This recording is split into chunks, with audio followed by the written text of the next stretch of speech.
Bueno, como todos los viernes, primero le damos las gracias a Dios por permitirnos una vez más el podernos reunir, y también les doy las gracias a cada una de ustedes que estamos aquí, pues como siempre digo yo, aprendiendo de la palabra de Dios, sabiendo muchas cosas que no sabíamos. Principalmente yo, como siempre digo, las lecciones me tocan a mí y después yo se las traigo a ustedes. Y eso me encanta, porque después vuelvo y las vuelvo a ver y veo cómo Dios nos está hablando a cada uno de nosotros.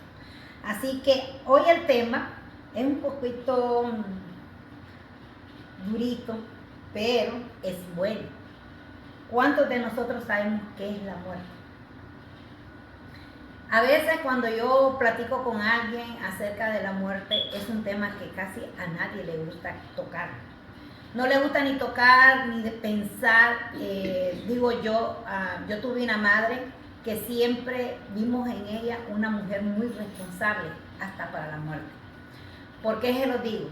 Porque mi mamá, a pesar que ella no tenía mucha entrada, mi mamá fue una mujer que escogió dejarnos a nosotros nuestros ataúdes y nuestros pedazos de tierra.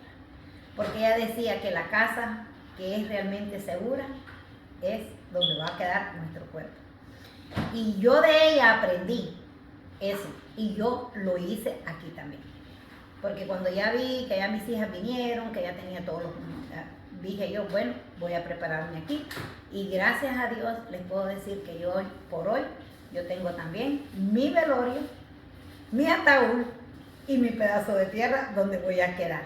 Entonces cuando uno toca este tema, la gente me dice, ay, Waldy, pero ¿por qué vamos a hablar de la muerte? Pero si nosotros, como yo digo, pues, yo no sé con qué piensan ustedes, pero nosotros no venimos a quedarnos aquí a vivir como semilla, digo yo, sino que la palabra de Dios dice que tenemos un día que nacemos, un día que lloramos, un día que reímos y un día que Él nos va a llamar a su presencia. O sea, en la palabra está escrito, no lo digo yo, sino que lo dice la palabra. Entonces, ¿por qué nosotros no vamos a pensar en la muerte? A veces yo creo que las personas que no les gusta tocar este tema o que le tienen miedo, hay personas que le tienen miedo a la muerte, que le tienen miedo a la muerte, es porque no están seguras en quién han creído.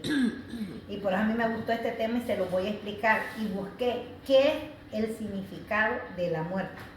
Dice, la muerte es un acontecimiento inevitable y universal. Es un suceso por el que todo ser humano tiene que pasar. Pero el hombre, el único ser vivo que puede llegar a tener conciencia de lo que es la muerte. La muerte y el morir está directamente ligado con la existencia humana. Está constituida con experiencias. O sea, nosotros tenemos que estar preparados para la muerte. Porque ¿cuántas personas no se acuestan y no se levantan? ¿Cuántas personas salen de su casa y no vuelven? Hoy mismo estaba escuchando yo de una persona que venía en un helicóptero, venían 5 y tuvo que hacer un aterrizaje de inmediato, y los 5 se murieron, carbonizados quedaron. Entonces yo por eso digo que nosotros sí tenemos que estar preparados para la muerte.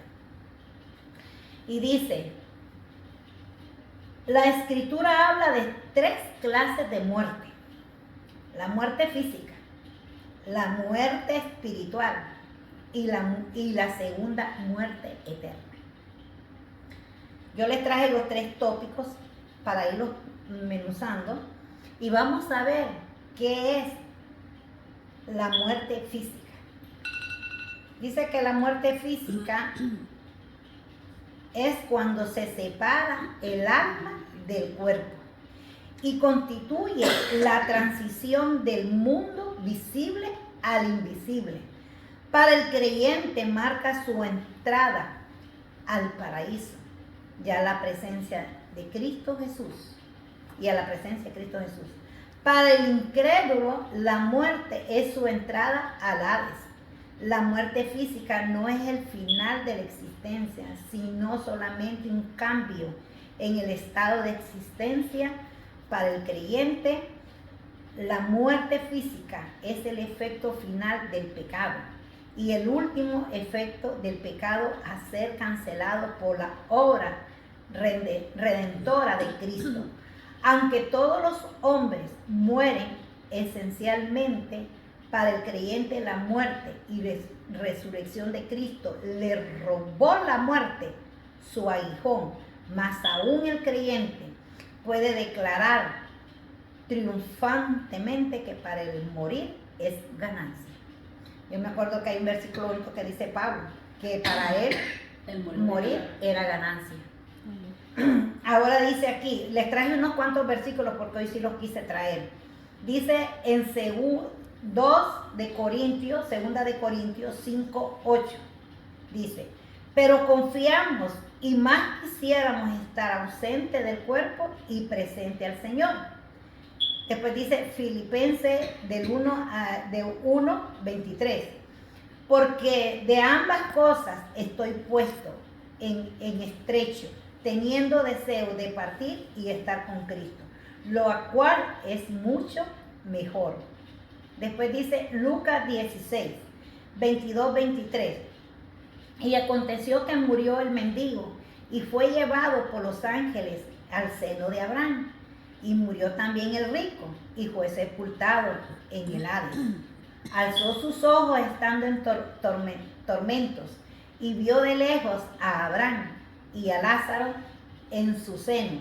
Entonces él dando voces dijo, Padre Abraham, ten misericordia de mí, envía a Lázaro para que moje la punta de su dedo en agua y refresque mi lengua, porque estoy atormentado en estas llamas. Dice Apocalipsis 20:13, el mar entregó los muertos que habían en él, y la muerte y el Hades entregaron los muertos que habían en ellos, y fueron juzgados cada uno según sus obras. La muerte, el Hades fueron lanzados al lago de fuego. Esta es la muerte segunda. El que no se haya escrito en el libro de la vida fue lanzado al lago de fuego. Dice 1 Corintios 15:26. Por tanto, como el pecado entró en el mundo por un hombre, y por el pecado la muerte, así la muerte pasó a todos los hombres, por cuanto todos pecaron. Y dice el 26, y el postrero enemigo que será destruido es la muerte. ¿Por qué digo yo aquí que va a ser destruido es la muerte? Porque Dios dice que cuando nosotros morimos en Él, ¿verdad? Morimos, pero no es para morir, es más bien cambiamos de muerte a vida y a vida eterna.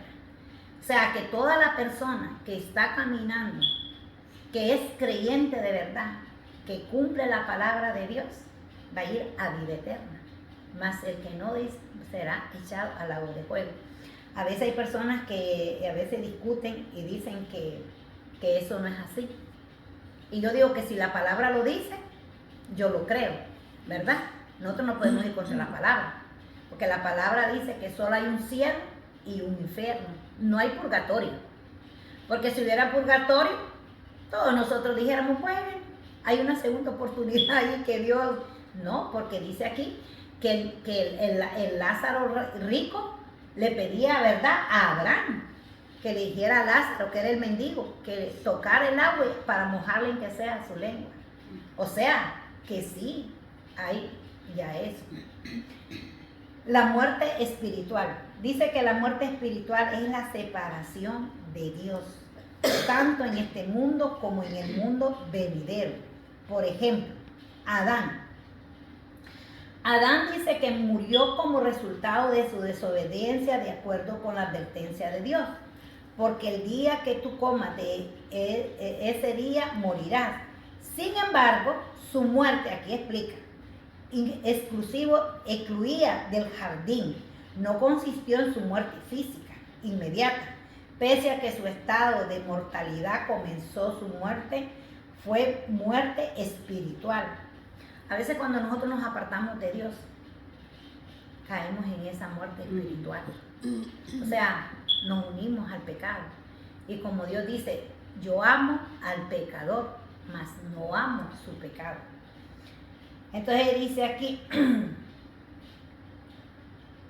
inmediatamente dice, piense que su estado de mortalidad comenzó su muerte, fue muerte espiritual. Cuando Jesús dijo, dejad que los muertos entierren a los muertos, quiso decir, dejad que lo espiritualmente muerto entierre a los básicamente muertos. Por espiritualmente muertos hizo referencia a aquellos separados de Dios. Por su incredulidad, Pablo, escribiendo a los Efesios, dijo, y Él os dio vida a vosotros, cuando estabais muertos en vuestros delitos y pecados. Antiguamente, como pecadores, ellos existían en la muerte espiritual, mas cuando vinieron a conocer a Cristo, fueron hechos vivos. Y cuando uno viene a la comunión con Dios por medio de la fe en Cristo Jesús, pasa de muerte a vida. Qué hermoso, ¿verdad? Es la palabra. Yo siempre digo que si el pueblo, y lo digo por mí, tal vez ustedes nunca han tenido ese problema, pero cuántas veces nosotros hacemos un hincapié a prepararnos, ¿verdad? A decir, Señor, muéstrame. Porque como dice la palabra, que el ladrón no avisa cuando viene, ¿verdad? No tiene la hora, y Dios así va a ser también. Nadie sabe ni el día ni la hora. Todo el mundo dice, se está acercando el fin del mundo, está acercando. Yo les voy a hacer una pequeña, para mí, la explicación de la venida del Señor. Por ejemplo, si Dios a mí me viene a buscar y yo me muero, para mí, ustedes me saquen de la duda después, para mí, ese día, ¿llegó el fin del mundo para mí o no llegó? Porque yo voy a morir, sí, claro que sí, porque Dios me llevó a descansar. Yo no lo voy a ver a Él cuando Él venga, ¿verdad? En su trono. Pero si yo caminé en el Señor, si yo me aparté del pecado, si yo hice los mandamientos de Él, como decía Derlín la vez pasada, en realidad yo amo a Dios, yo amo a mi prójimo, porque si yo amo a Dios, yo tengo que amar a mi prójimo, ¿verdad? Y ser obediente a la palabra de Dios. O sea, la gente se asusta y dice, no, porque ya viene, ya viene. Y cuando ya Él ha venido a mi vida a rescatarme a mí de la muerte para darme vida, en la presencia de Él, ahí llegó el fin del mundo para mí. No lo vaya, ojalá lo podamos ver nosotros, cara a cara, que Él venga en trono y todo a recoger su pueblo. Pero no es así. Entonces, por eso yo digo que a veces hay personas que creen, no, yo voy a más adelante. ¿Cuántas personas ustedes han oído que dicen, no, yo ahorita no recibo al Señor, pero más adelante? Y si antes de que Él decida recibir al Señor, el Señor vino a recogerlo a Él, ¿a dónde va a ir? Tenemos que estar nosotros seguros de que nosotros... Dice el Señor que cuando Él venga por su pueblo, dice que los muertos resucitarán. Los muertos en Cristo resucitarán primero. Sí, no, eso pues aquí ya se lo estaba leyendo ya a ustedes, que dice lo que el mar entregó sus muertos, la tierra entregó sus muertos. Lo que pasa es que en específica de la Biblia lo dice más como en aquellos tiempos, pero es así. La palabra dice que cuando Dios venga, Él va a recoger su pueblo y el mar le va a entregar sus muertos y la tierra abrirá los sepulcros y subirán todos aquellos que se encuentran, que están escritos en el libro.